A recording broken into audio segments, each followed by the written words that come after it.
And that point I think is really important also, particularly in the type of work that we do, which is really low overhead.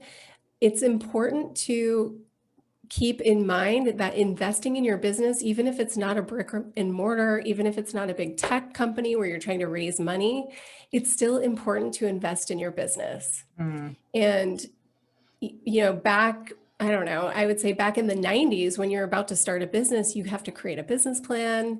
You have to show how much money you might be able to make, and you get loans and you get investments by putting that plan together. And what's interesting, if you look at the research, is that men tend to get more funding for their businesses Mm. and take bigger risks in terms of money and investment and debt and incurring debt for the business than women, because there's also this sort of old belief that debt is bad and investing in your business means working like a dog and not spending any money.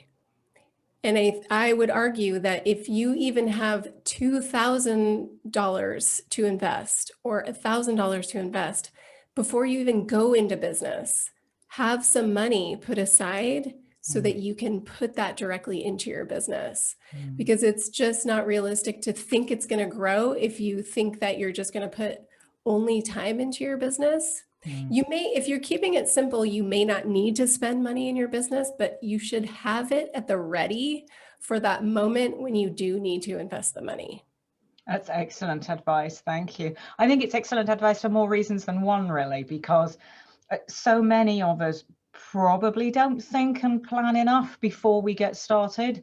Yeah. And that would be both sexes potentially. You know, we're full of enthusiasm, full of all the joys of spring or whatever you might want to call it. And we've got this fabulous idea. And I'm sure the research that we have done suggests there really is a need for that. So there's a pain point somewhere we're going to go fix. I think that becomes a service, and that in itself potentially suggests it could be sustainable. But look at your values, look at your attitude, because if you don't like spending money, you're going to find that a struggle. You'll find that you come up against it again and again. And I think if you don't like feeling uncomfortable, you're going to come up against problems again and again.